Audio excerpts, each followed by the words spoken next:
우리 교리 시간입니다. 우리 오늘 11번째고 지난 시간까지 그 하나님의 지난 시간에는 아주 비공유적인 속성, 절대적인 속성, 이것을 우리가 살펴보았죠. 오늘이 이제 보편 속성인데, 보편 속성이라고 하는 것은 뭡니까? 하나님도 가지고 계시고 우리 인간들에게도 있는 이 말이죠. 공유적인 이 말이에요. 서로 다 가지고 있는 그런 속성인데, 제가 이제 이걸 2시간에 하려고 이렇게 구분을 해봤더니 조금 길더라고요. 3시간 하기에는 조금 짧은데 2시간 하기는 너무 길어서 그래도 3시간으로 나눴습니다. 3시간으로 나눠서 이제 우리가 한번 살펴보도록 하겠습니다. 그래서 좀 짧게 했으면 좋겠습니다만은 어쨌든지, 자, 오늘 우리가 본문을 한번 읽어보도록 하겠습니다. 본문 로마서 11장 33절, 34절입니다. 우리 다 같이 한 목소리로 같이 봉독을 하도록 하겠습니다. 깊도다 하나님의 지혜와 지식에 부요하며 그의 판단은 측량치 못할 것이며 그의 길은 찾지 못할 것이로다. 누가 주의 마음을 알았느냐? 누가 그의 모사가 되었느냐? 자, 여기에서 우리는 보편적인 속성, 공유적, 서로 가지고 있다. 여러분들 요즘에 공유라는 말 많이 아시죠? 자기 핸드폰에서 다른 사람들의 어떤 컨텐츠, 어떤 내용물들을 내 유튜브나 내 페이스북이나 내 카카오 스토리에 그대로 같이 등재할 수 있는, 이걸 공유라고 그러죠. 자, 이 공유적 속성, 다시 말하면 하나님도 가지고 있고 인간에게서도, 그래서 하나님의 속성이 인간에게서도 유사하게 찾아볼 수 있는 그러한 속성이 공유적인 것이다. 그러나 우리가 절대로 이 공유적인, 다시 말해서 하나님의 속성이 우리 인간들에게도 있다고 그래서 주의해야 할 것은 뭐냐면, 인간에게 있는 속성은 하나님께서 하나님의 속성을 우리에게 주었다 할지라도 유한하다 이 말입니다. 하나님이 생명이 있다, 그리고 인간에게도 그 생명을 주었다. 그러면 똑같이 생명이지만 하나님의 생명은 죽지 않는 영원한 생명이고요. 인간의 생명은 생명이라 할지라도 육신적인 죽음을 가질 수밖에 없는 그런 유한한 말이죠. 그래서 인간에게 있는 속성은 유한하다. 그러나 하나님은 무한하고 완전한 속성이다라고 하는 것이죠. 그래서 이런 것을 하나님은 무한하고 완전한 속성이라고 하는 반면에 인간은 불완전하다, 끝이 있기 때문이고 한계가 있기 때문이다라고 하는 그런 내용들을 우리가 좀 잘 알 수 있어야 되죠. 하나님의 것을 우리가 조금 받았다 그래서 우리가 다, 또 하나님의 지혜를 우리가 인간이 받았다 그래서 인간은 그냥 무한대로 지혜로우냐? 그렇지 않죠. 인간의 지혜는 너무 한정되어 있어요. 옛날에 우리나라에 8살 아주 지금은 이제 군대 갈 나이더라고요. 저 깜짝 놀랐어요. 군대 갈 나이라고 그래가지고 깜짝 놀랐는데, 항상 그 8살이라는 그런 생각만 있어가지고 8살 되던 때에 엄청난 천재가 한 사람이 있었죠. 우리나라에 S 누구라고 하는 아주 어린 아이인데, 아주 그냥 천체 어떤 물리학에 대해서 아주 그냥 해박한, 그래서 학교를 다니다가 아주 수준이 안 맞아가지고, 자퇴를 했죠.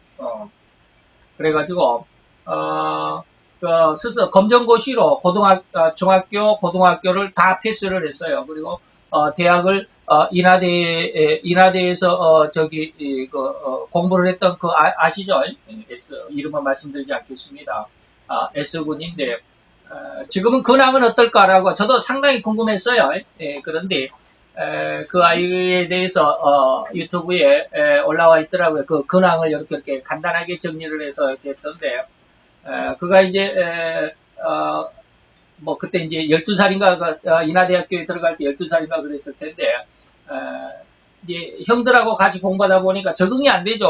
어린애가 어떻게, 물론 머리는 너무 좋아가지고 많은 것을 알고 있다 할지라도 몸뚱아리는 아직 12살이면 초등학생이니까 적응이 안 됐던 모양이에요. 그래서 자퇴를 했다고 그래요. 학교도 인하대학도 졸업을 못하고 자퇴를 해가지고, 뭐, 미국 무슨 대학을 가가지고, 거기에서 뭐 박사학위를, 뭐, 석사학위를 하고, 박사학위를 하고 그랬는데, 그 논문을 제출을 했는데, 논문에, 남의 것을 표절하는 의혹이 있다 해가지고, 석사 논문이나 박사 논문을 패스를 못했다고 그래요.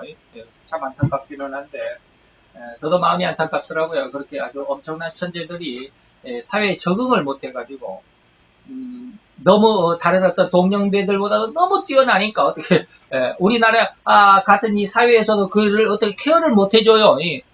그러다 보니까 뒷받침이 안 되니까 지금은 이제 박사학위 논문도 퇴짜를 맞았다고 그러더라고요. 그래가지고 지금은 이제 군대 가려고 준비 중에 있다라고 그러는데 거기까지만 이제 근한이 나와 있더라고요. 인간이 아무리 지혜롭다고 한들 하나님의 지혜에 따를 수 있겠느냐 이 말이에요. 다시 말하면 인간은 뭐예요? 유한해요.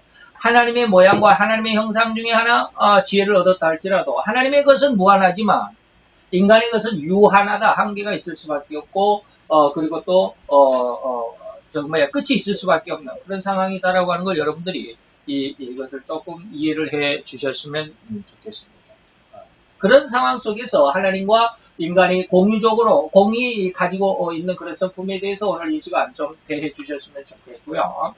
2시간, 하나님의 보편 3시간인데 이게 왜 3이라고 분명히 고친 것 같은데 아직 안 고쳐졌네. 2시간, 3시간으로 나누어서 여러분들에게 한번 생각을 해보도록 하겠습니다. 먼저 이제 오늘은 3가지만 말씀을 드리겠습니다. 8가지인가 되는데, 그 중에 오늘 3가지, 다음 시간에 또 3가지, 그 다음에 이제 나머지 2가지 이렇게 하겠습니다.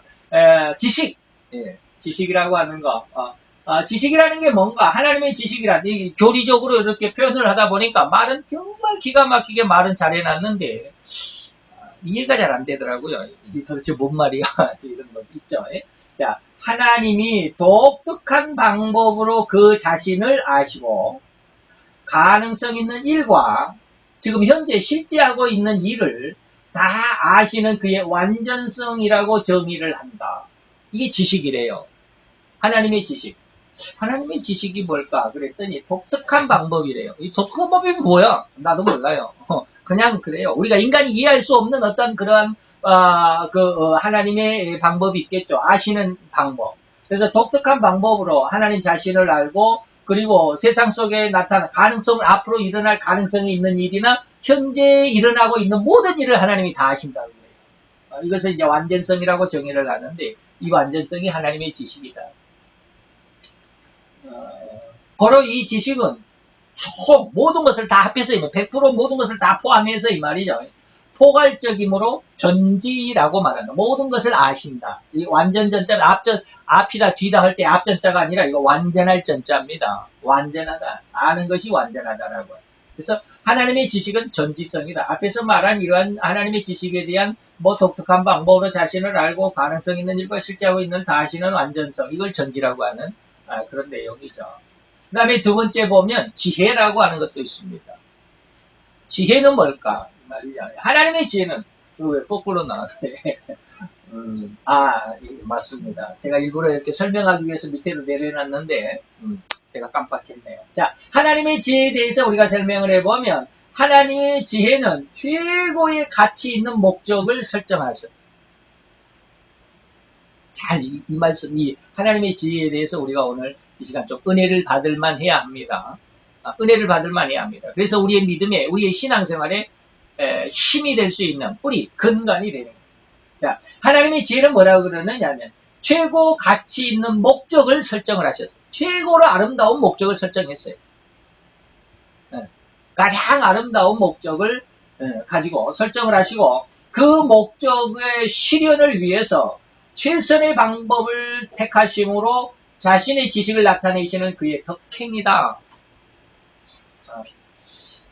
교리니까 말이 좀 아주 아름답기는 한데 이 말 자체를 보면 굉장히 아름다운 말들인데도 이해가 잘 안 되죠.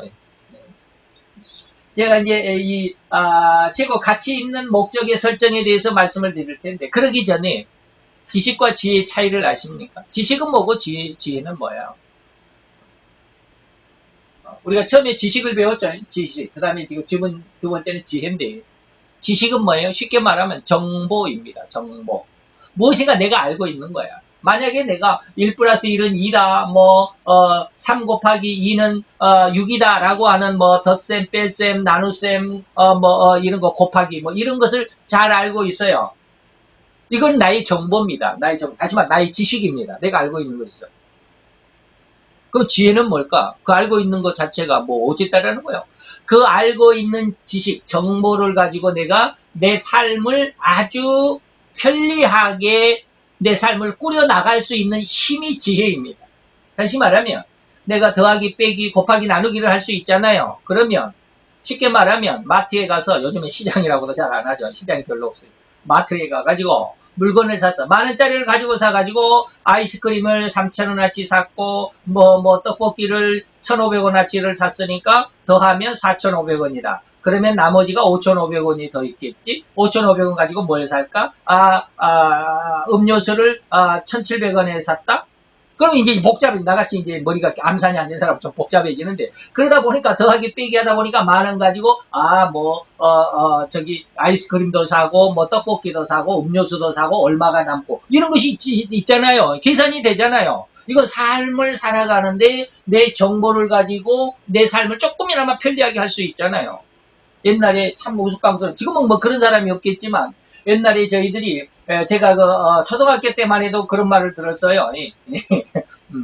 우리나라 사람들의 이 수학 능력이 너무 비상하다라고 하는 것에 반해서 외국 사람들은 이 산수나 이 수학에 별로 익숙하지 않기 때문에, 만약에 10,000원짜리를 가지고 가서 3,700원어치를 샀다. 그러면 이게 계산을 못 해가지고 10,000원 빼기 3,700원 하면 6,300원 딱 나와야 되는데, 그래서 거스름 돈 6,300원 딱 내줘야 되는데, 이게 계산이 안 되면 어떻게 해야 돼요?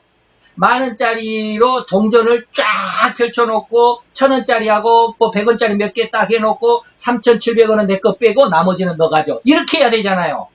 에? 굉장히 복잡하죠.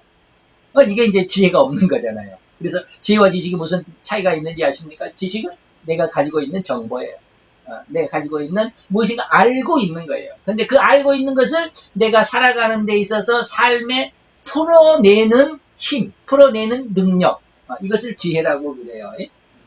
그래서 지혜와 지식이 좀 다르죠. 근데 하나님의 지혜는 그래서 최고의 가치 있는 목적을 설정을 하셨어요.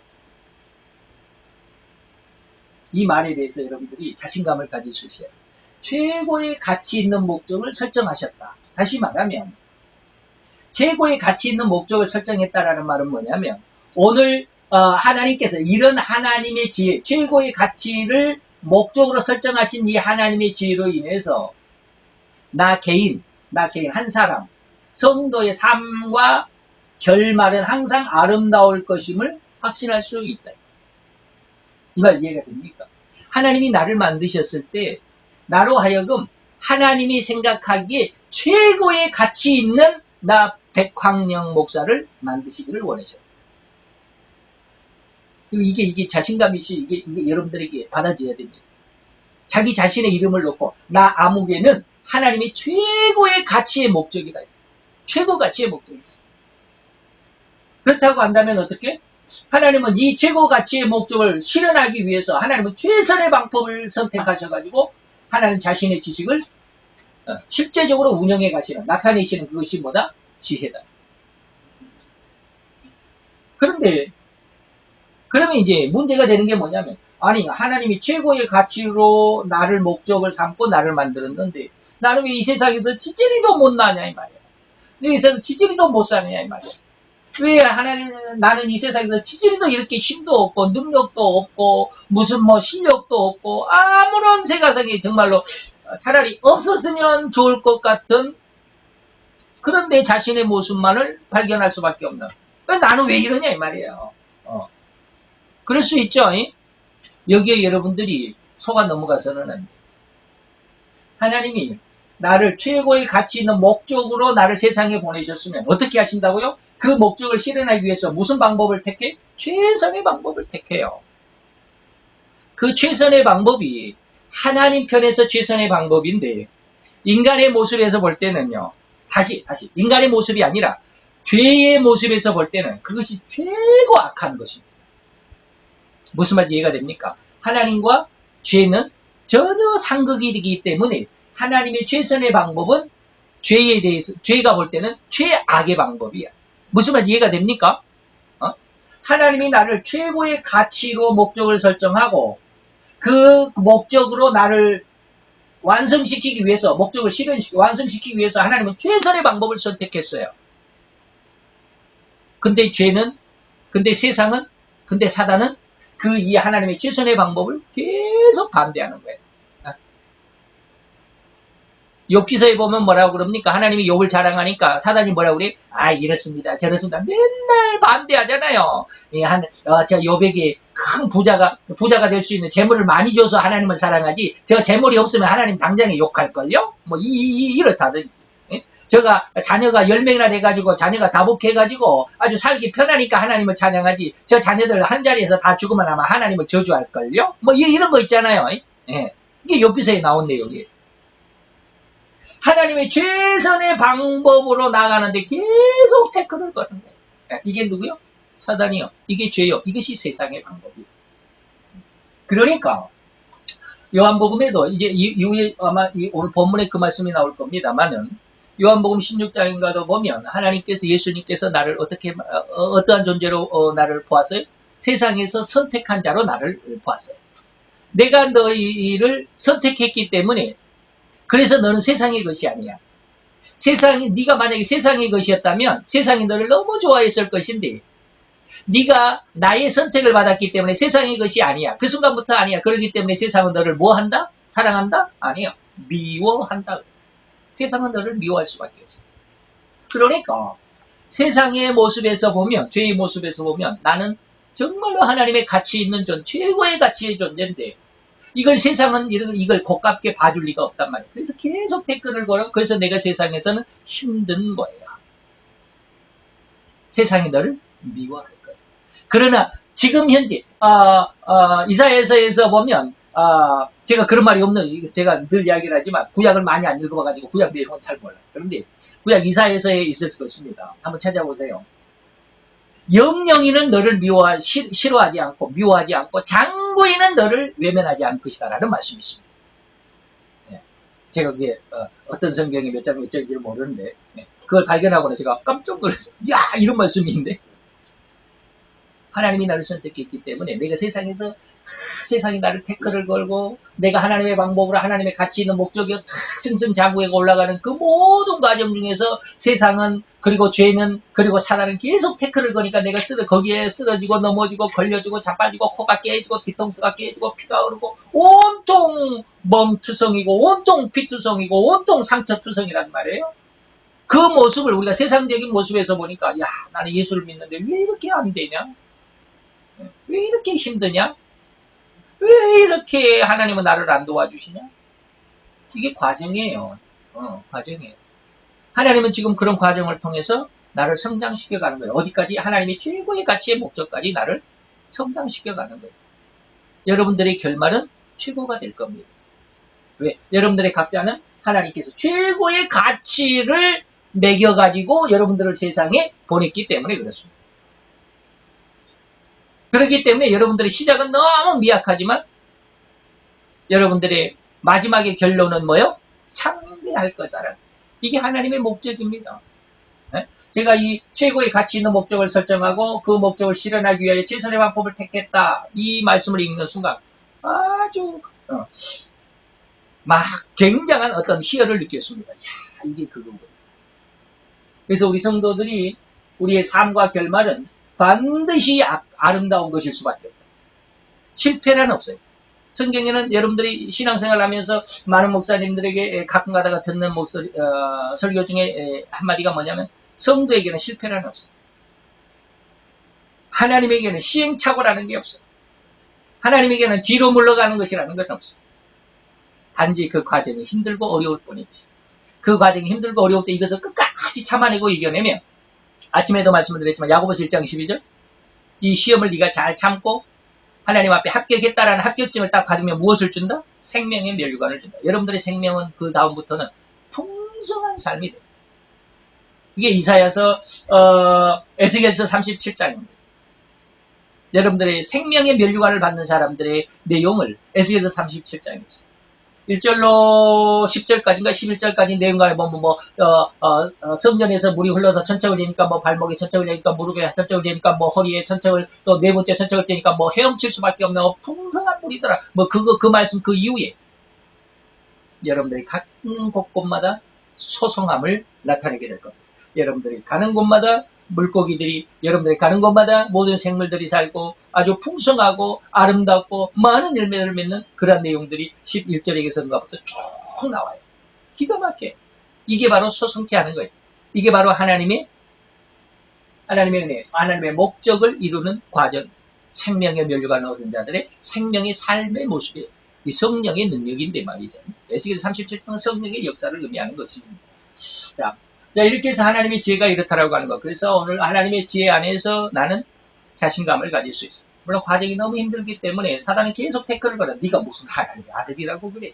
네가 무슨 아름다운 네가 하나님의 아들이냐. 너는 아무것도 못하잖아. 너는 쓸모없는 존재야. 너는 이 세상에서 아주 그냥 없어야 더 좋았을 법한 있으나마나한 존재고 있어서는 안 된 존재야.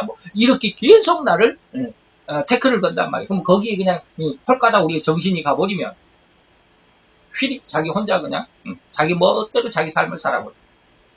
그래서는 안 돼요. 우리는 이 말씀을 절대로 자신감을 가지고 붙들고 있어요. 하나님은 나를 가장 아름다운 존재, 가장 아름다운 목적을 가지고 지으신 존재, 하나님의 가장 선하고 하나님의 가장 아름다운 아들, 딸이라고 하는 그 목적을 가지고 나를 세상에 보냈다라고 하는 자신감을 가질 수 있어요.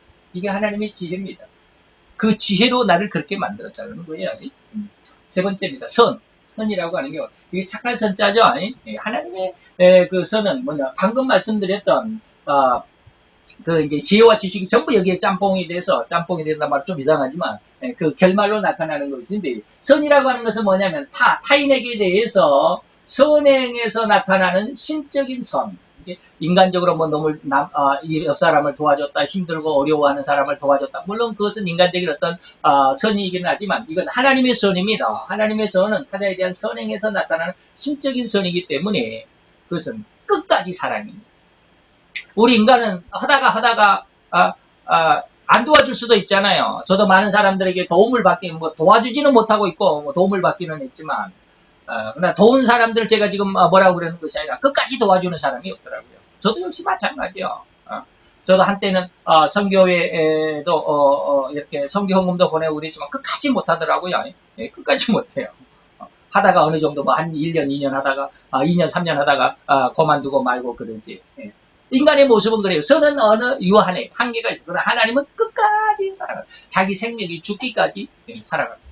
자기를 배반한 가룟 유다도 예수님은 끝까지 사랑했다라고 성경은 기록하고 있습니다. 이게 하나님의 선이다라고 합니다. 그래서 하나님의 선이란 자신으로 하여금 모든 피조물을 친절하고 관대하게 취급하도록 자극시키는 신적인 완전성이다. 무슨 말인지 모르지만 자우전 교리 체계는 이렇게 아름답게 하나님의 선에 대해서 정의를 해놨습니다. 그래서 모든 피조물에게 그중에 나에게 이 말이에요. 하나님은 친절하고 관대하게 나를 지켜보신다 이 말이에요. 그 지켜보도록 하시는 하나님의 신적인 완전성이 바로 하나님의 선이다. 이와 같은 것들을 이제 세 가지만 했는데 다음 시간에 또 2시간을 거쳐서 이런 하나님의 보편적 속성에 대해서 더 알아볼 것이고 오늘은 이 세 가지 지혜와 지식과 선에 대해서 우리가 한번 몇 가지 퀴즈를 가지고 설명을 해보겠습니다. 하나님이 무엇을 아시고자 할 때에 그 자신 외에 어떠한 피조물로부터 도움을 받으셔야 할 필요가 있어요. 자, 이런 겁니다. 우리는 인간들은 무엇인가를 생각을 해야 되는데 말을 해야 되는데 갑자기 단어가 생각이 안 나. 그거 뭐지? 저도 가끔마다 설교 시간에 그러죠. 그거 뭐죠? 한번 찾아보세요. 이런 걸 하잖아요. 인간은 절대로 자기 혼자서 무엇인가를 다 할 수가 없어요. 그래서 옆 사람에게 도움을 구합니다. 그래서 사업하는 사람도 혼자서는 사업을 못해요. 옆에서 도와주는 사람이 있어야 돼.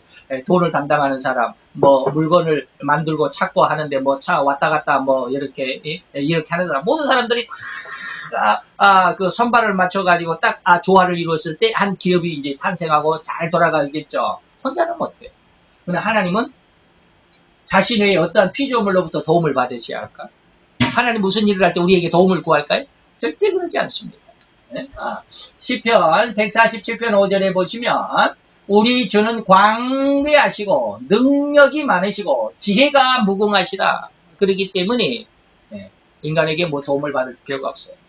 요한복음 21장 17절에 세 번째 가라사대 요한의 아들 시몬아 내가 나를 사랑하느냐 하시니 주께서 세 번째 내가 나를 사랑하느냐 하시므로 베드로가 근심하여 가로되 뭐한다?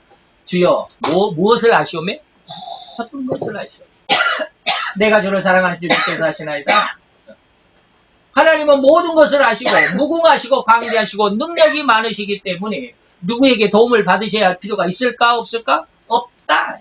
주는 전지하시고 모든 것을 아시는 전능하시기 때문에 그 모든 것을 할 수 있는 능력을 가지셨으므로 인간에게 어떠한 도움도 받으실 필요가 없다. 인간은 유한하지만 그래서 인간에게 누군가 무엇인가 좀 도움을 받으려고 저도 그런 예전에는 그런 생각 많이 했어. 누가 좀 도와줬으면 좋겠다. 누구에게 좀 찾아가 볼까? 누구에게 좀 부탁 좀 해보고 말이야. 좀 이렇게 하는데 도와주십시오. 참 좀 말하기는 그런 어떤 말인데 제가 너무 힘들었을 때 노예에다가 좀 도와달라고 그렇게 한번 청원을 한번 넣어본 적이 있습니다. 안 도와주는 사람 없어요. 딱 5만 원 받았어요. 5만 원. 어떤 아주 나하고 비슷한 나도 그렇게 나 도와주세요 하고 이렇게 손 벌릴 수밖에 없었던 그런 상황에 비슷한 그런 교회 목사님이 나 이름도 잘 몰랐는데 그 목사님이 5만 원 보내주셨더라고요. 그리는 없어요. 안 도와줘요. 요즘에 기도할 때도 그래요. 하나님 왜 이렇게 힘듭니까? 예전에 제가 한번 그런 말씀 드렸죠. 초신자를 왜 임명을 하지 않느냐. 교만해져서 사단을 정죄하는 그 정죄에 빠질까 두려워서 초신자는 직원을 쓰는데 조금 보류를 해라. 그런 말씀이 있다고 그랬죠. 그런 말씀도 주셨는데 요즘에는 옛날에 제가 저희 둘째 아들이 태어나가지고 아직 젖도 안 뗄 무렵에 둘째 아들이 태어나가지고 젖도 안 떼가지고 얼마나 힘들었는데 그때 우리 집사람이 황달 간염에 걸려가지고 아주 죽을 뻔했죠. 자 그때 제가 참 아주 그냥 말할 수 없이 내 마음이 서글프더라고요. 슬프다기보다는 서글퍼요. 슬픈 것과 서글픈 것이 어떻게 다른지 잘 모르겠지만 너무 슬프다고 표현하기보다는 너무 슬프면 내가 좀 그런 것 같고 그래서 서글프다고 너무 슬퍼서 내가 내 스스로 밥을 하려고 쌀을 막 씻으면서 내 처지를 생각하니까 야 큰아들은 옆에서 이제 그때 2살인가 3살인가? 3살인가 2살인가 그러고 3살이겠네 3살인가 그러고 작은 아들은 이제 4개월 정도밖에 안 돼가지고 엄마 젖도 안 돼가지고 엄마 젖만 붙잡고 있는 그런 상황에서 엄마가 황달에 걸려있기 때문에 이게 젖을 줄 수가 없잖아요. 수유를 할 수가 없으니까 다른 집에다가 애기 좀 봐줄 수 있는 그런 사람들 이렇게 교인들을 이렇게 좀 수소문해가지고 맡겼더니 일주일도 못 봐. 얼마나 우는지 하루 종일 울어. 그러니까 애들 베이비 케어라고 그러죠. 베이비 시터라고 그러나요? 베이비 시터들이 기겁을 하고 한 3일만 되면 아이고 목사님 못 봐 얘기 못 보겠어요. 다 받고 당해. 너무 얘가 엄마를 떨어져서 그런지 아주 그냥 절대로 케어를 못해. 자, 그런 상황에 있고, 아내는 얼굴이 누렇게 황달이 걸려가지고, 언제 죽을지 모르는데, 저는 잘 모르지만, 저희 담임 목사님하고 그 병원 원장님하고 아주 심각했던 모양이에요. 죽을 것 같아가지고. 그래가지고, 그런 상황에 있는데, 그런 상황에서 나 혼자 이제 내가 밥을 지으려고 쌀을 씻는데, 얼마나 내 처지, 내 신세가 한탄이 되고, 서글픈지, 눈물이 뚝뚝뚝뚝 떨어져. 쌀을 씻으면 눈물이 떨어지는데 그 밥솥에 쌀을 씻는 밥솥에 눈물이 퉁퉁퉁 떨어져. 그렇게 울고 있는데 하나님이 갑자기 말씀. 세상에서 너를 도와줄 사람 아무도 없어. 이 어려움을 해결해 나갈 것은 너와 나의 싸움일 뿐이야. 그 야복 강가에 그 야곱이 천사와 씨름했을 때처럼 너와 나의 싸움일 뿐이야. 그러시는데 야 세상에 도와줄 사람 아무도 없어. 그래서 요즘에 기도할 때 하나님이 너무 힘들어하니까 하루는 일하러 나가면서 운전하면서 얼마나 한숨만 쉬고 하소연만 하고 하나님을 뒤집고 한숨만 그 다음날 새벽에 하나님 부르시고 너 도와줄 사람 아무도 없어. 아무도 너를 도와주질 못해. 네가 가장 사랑한다고 네 아이들, 네 아내 전혀 너를 이해도 못해. 너와 나와 싸움일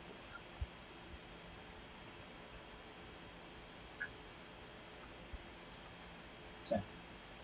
인간도 물론 때로는 도와줄 수 있습니다. 어느 정도 도와줄 수는 있는데 그것이 다가 아니에요. 이게 완전한 것이 아니다 이 말입니다. 하나님과 나와의 관계 속에서 여러분들이 하나님과의 그 관계를 잘 맺을 수 있어야 돼. 그래야 내 영혼이 잘 돼야 뭐가 잘 돼? 네 만사가 형통되고 네가 건강한 삶을 살 수 있어. 요한 3서 2장입니다. 두 번째, 우리가 우리의 마음의 계획과 생각을 하나님과 상관없이 가질 수 있어요. 여러분들 제가 늘 예전에 그런 말씀을 많이 드렸습니다. 여러분 요즘에는 강조하지 않는데 인간은 뭐와 같다? 테레비통이나 라디오 박스와 같다. 예. 그래서 텔레비는 스스로가 무슨 그 프로그램을 만들어내지 않잖아요. 텔레비는 절대로 자기 스스로 무슨 프로그램을 만들어내지 않습니다. 단지 텔레비 채널을 MBC에다가 딱 맞추니까 MBC 프로가 나오고 KBS에다가 맞추니까 KB 프로가 나오고 뭐 SBS에다가 맞추니까 SBS가 프로가 나오죠. 그죠? 그러니까 텔레비는 그냥 전달하는 박스일 뿐이야. 인간이 바로 그렇습니다. 인간은 절대 자기 생각이 없어요.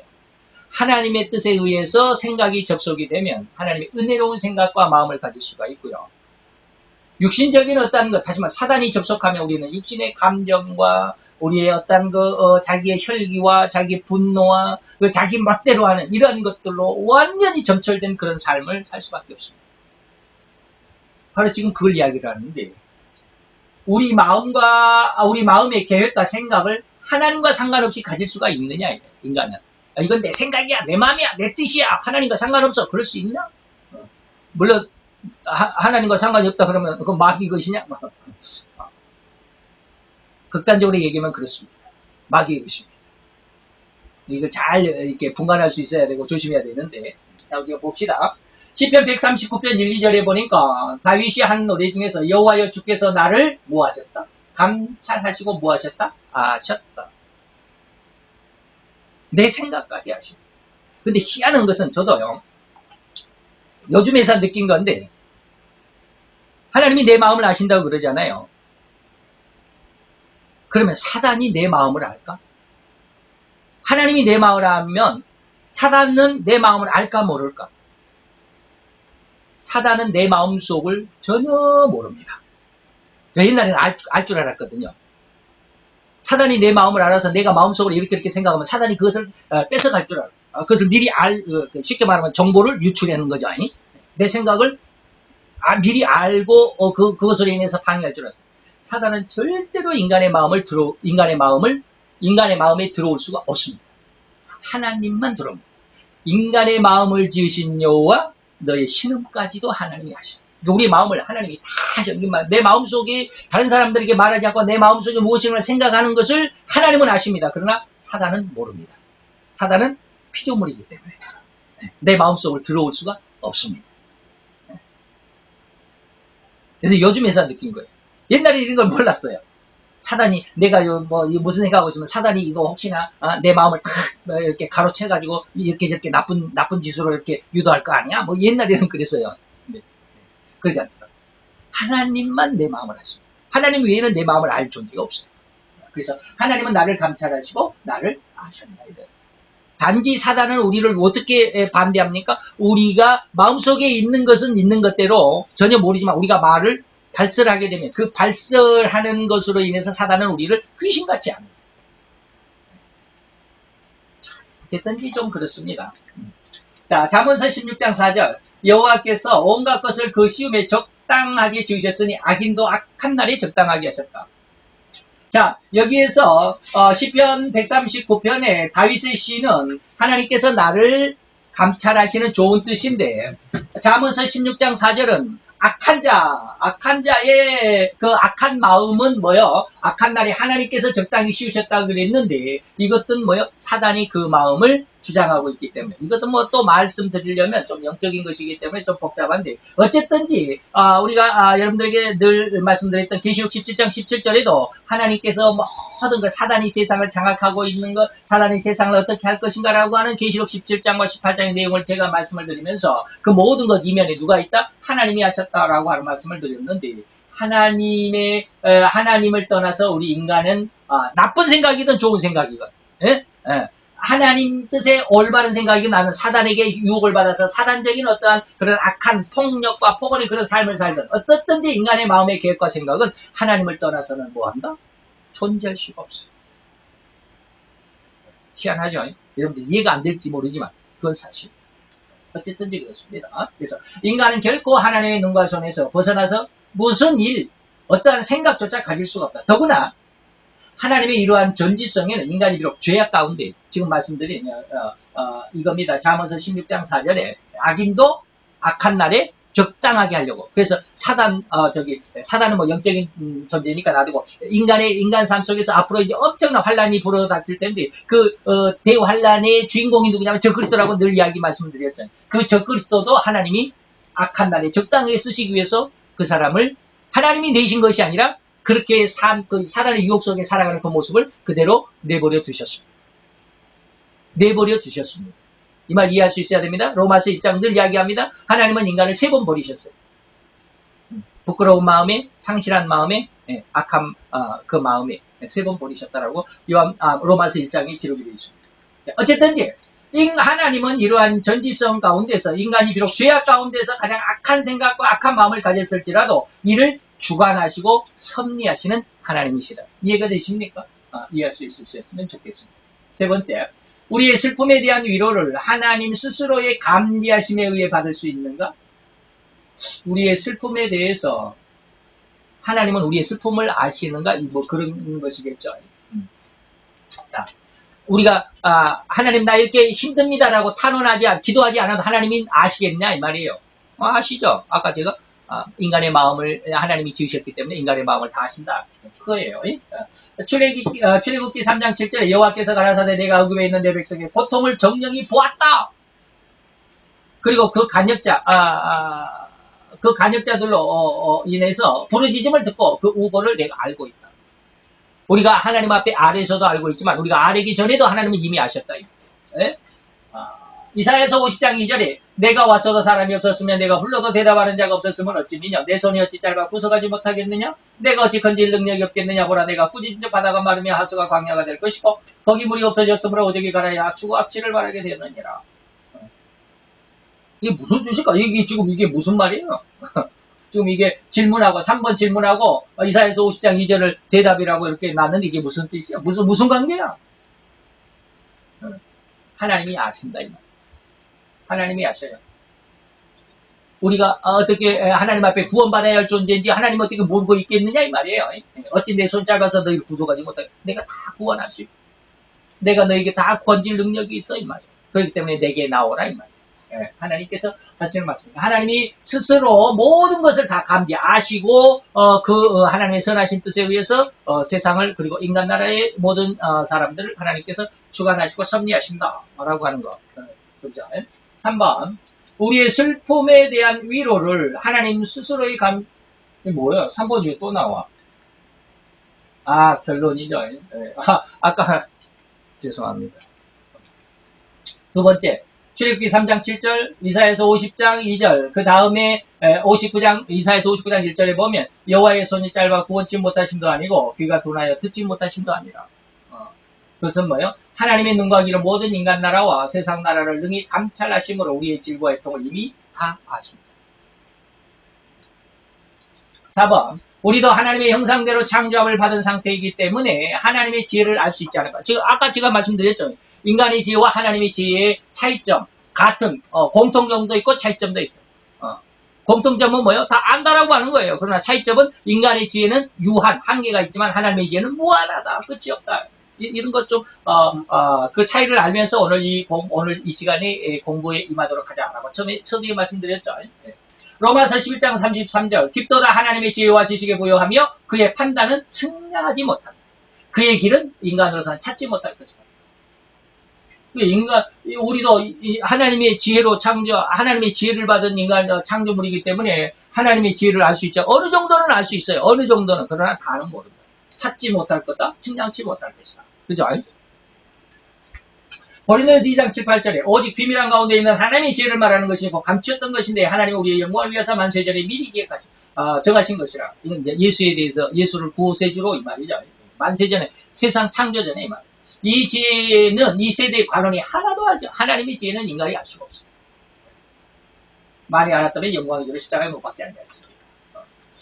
인간의 지혜는 비록 하나님의 형상으로 지음받은 것은 사실이지만 그렇다고 해서 무한한 지혜가 아닌 절대로 유한 한계가 있는 지혜라고 하는 것, 그 차이점을 좀 알자라고 하는 겁니다. 5번에 하나님의 선하심은 우리 인간에게 어떻게 나타내시고 계신가? 하나님이 선하다고 하는 것을 인간에게 어떻게 나타내고 있느냐? 이사야 36장 6절에 보면 보라 내가 애굽을 의뢰하도다. 이스라엘이 지금 애굽을 의지하고 있죠. 아수르가 침략을 해오니까 거기에 나 좀 살려줘 친구야 하면서 애굽 바로왕에게 좀 도와달라고 지금 원병을 요청한 그 상태를 하나님께서 이사야의 입을 통해서 책망을 하시는 겁니다. 보라 네가 애굽을 의뢰하도다. 그것은 이 애굽은 뭐야? 상한 갈대지팡이와 같다. 일반이다. 같다. 왜 상하고 갈대지팡이 튼튼하지도 않는 갈대지팡이를 의지하려고 하느냐 이 말이에요. 하나님 여호와가 있는데 그것을 의지하면 손에 찔려 가시가 들어가리니 애굽왕 바로는 그 의뢰하는 자에게 이와 같이 가시가 될 것이다. 세상에 여러분들 도와줄 사람 아무도 없습니다. 세상에 누군가를 의뢰하려고 한다면 그 대신 하나님을 의뢰하십시오. 오늘 이사야 36장이 바로 그런 내용입니다. 무슨 말이 이해가 되죠? 예? 마태오 5장 45절 이같이 앉아 하늘에 계신 너희 아버지 아들이 되리니 이는 하나님이 그 해를 악인과 선인에게 비추게 하시며 비를 의로운 자 불의한 자에게 내리우십니다.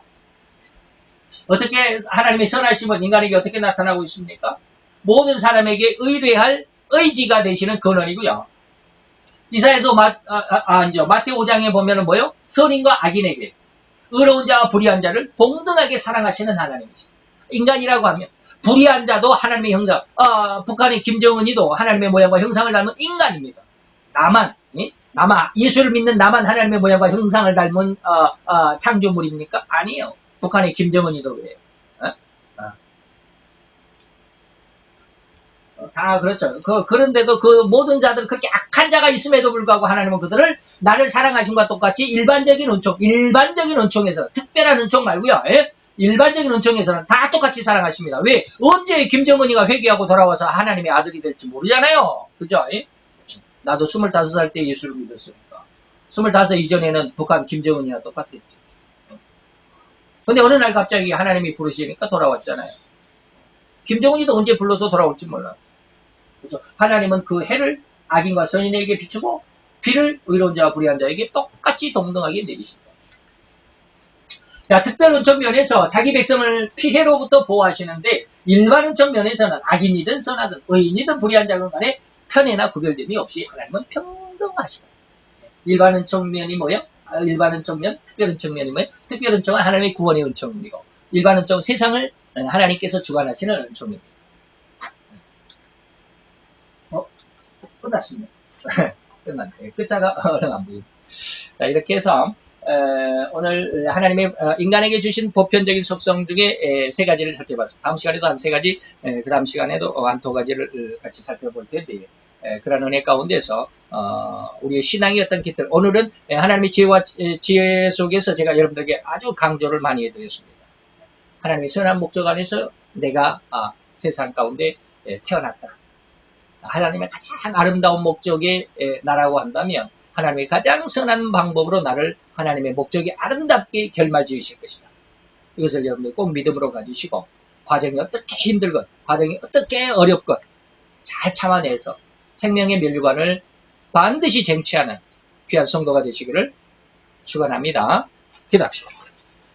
할렐루야. 주님 여호와여 주께 감사를 드리나이다. 주의 영광 앞에 있는 이 시간 또 주의 은혜와 은총 가운데서 하나님 아버지 오늘 이 시간 교리 공부에 또 한 시간을 드렸나이다. 이 시간 속에 우리는 다시 한번 아버지 하나님 앞에 기도하오니 하나님의 지혜 속에서 지식 속에서 그리고 하나님의 선하심 속에서 하나님 나를 세상에 보내셨사오니 한 생명으로 이 세상에 태어난 나 한 존재가 진정 하나님의 가장 선하시고 가장 아름다운 열매로 맺어지기까지 모든 그리고 숱한 어려움과 역경과 공고들 잘 이겨내며 잘 참아내며 잘 견뎌내며 잘 도전할 수 있는 힘과 능력 안에서 주의 영광을 이루는 아들 아버지 하나님의 귀한 딸이 되게 도와 주시옵소서.